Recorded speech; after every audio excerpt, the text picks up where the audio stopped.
Well, it's great to be here. It's my third time coming. The last two times I guess there was a vacation, and then we were in the summer.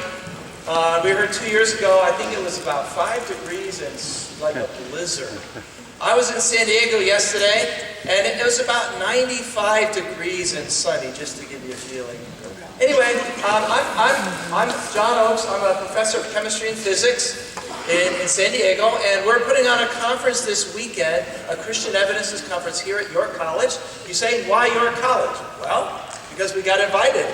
And we're an organization, we work with the Churches of Christ, and I've spoken in over 70 countries and over 150 churches, and I do talks about evidence for Christianity. So my job this morning is to give you a few ideas or reasons to believe in the Bible, but also to kind of tease you a bit and make you think, gee, I need to go to some of those events this weekend, which are all for free. So anyway, the conference itself is on history, archaeology, and Christianity. And so I'm going to invite you, at the end of this little PowerPoint section, I have some slides talking about the classes. I've got copies of the outline of the conference. Please come. Just for one class, for all day. It's going to be classes today and tomorrow.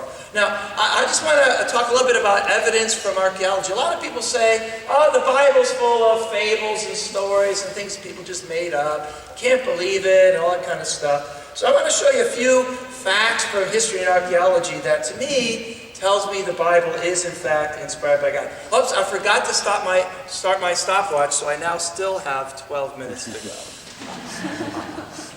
All right.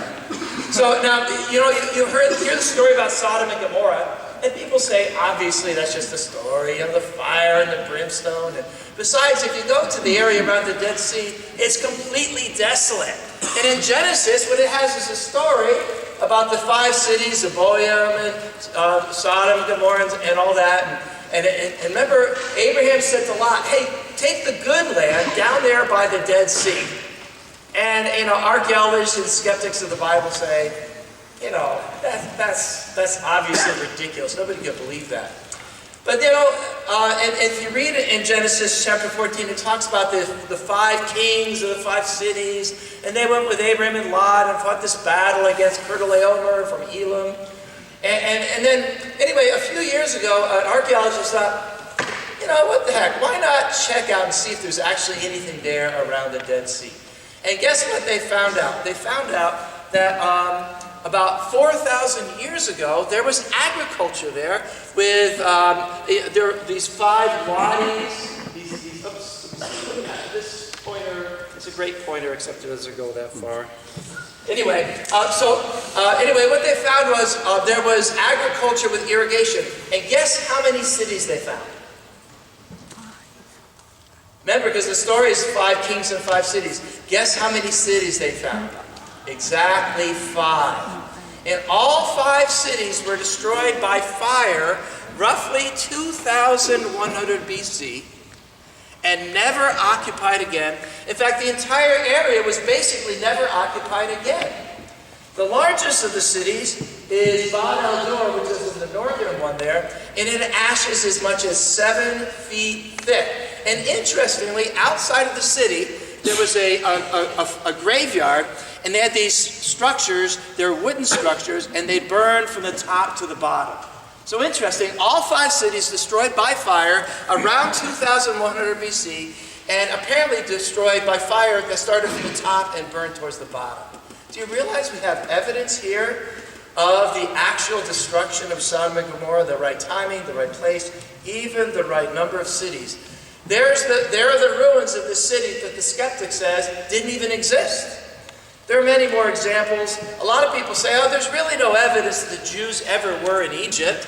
And besides, the whole idea about the conquest and Moses, that's silly. We all know that the Jews were not a significant tribe at that time, didn't exist.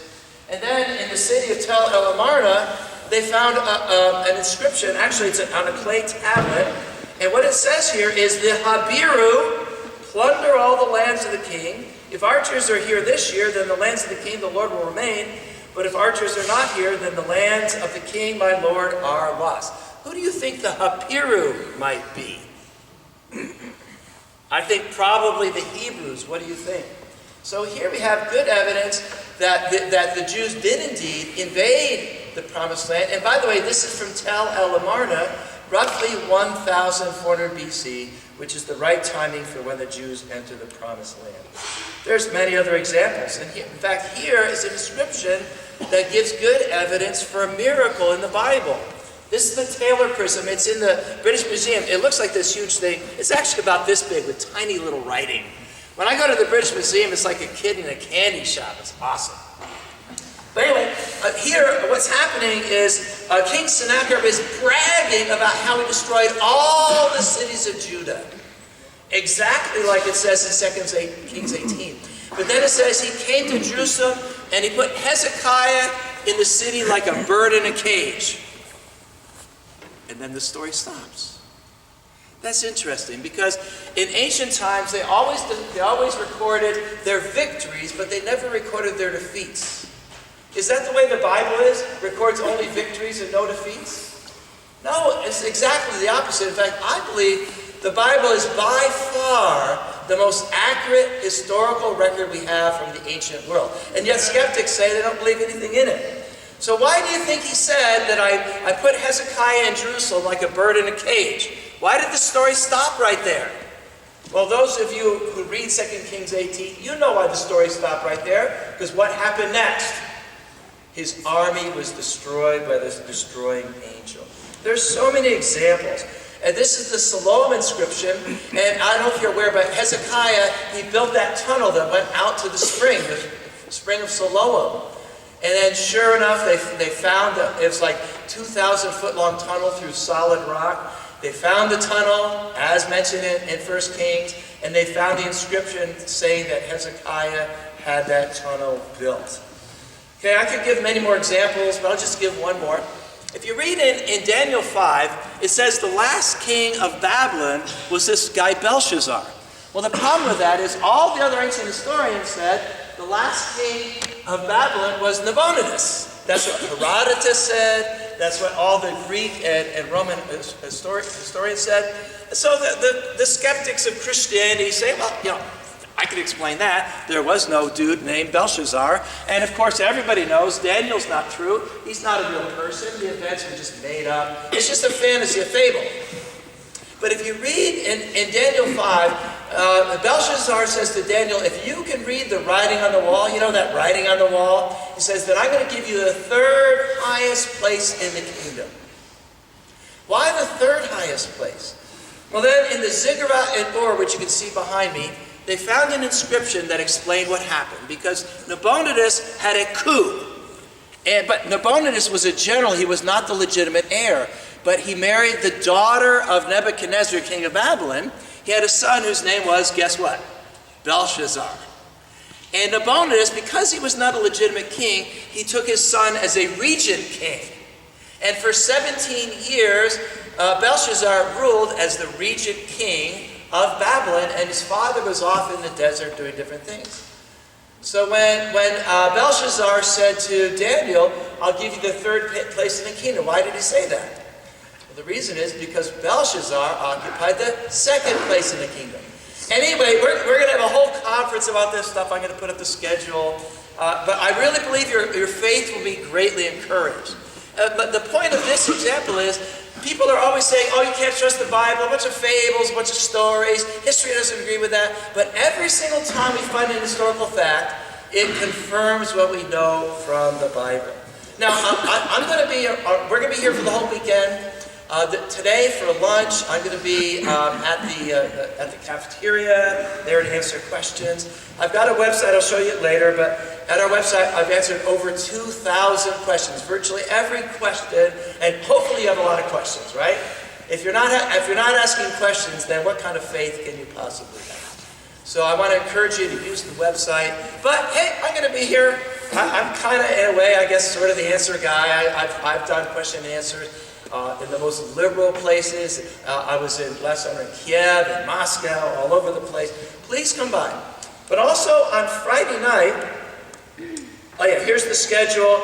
There you go. You have time to read that? Okay, great. There's the rest of the schedule. I've got about 100 copies. I'll put them down here for you to come out. We have Robert Zeiss from a Church of Christ College in Florida. We have Bob Kirka from Lincoln Christian. I'm going to be doing some talks. We're going to have about 8 different speakers. Now, on Friday night at 7 o'clock in the Mackey, is it Mackey?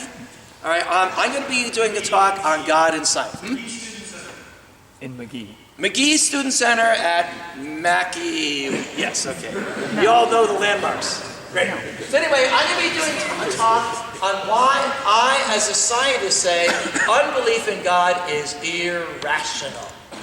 All right, and what I'm going to basically do is go over what I teach in my intro chem, my intro physics classes, and I'm going to show why unbelief in God really doesn't make sense.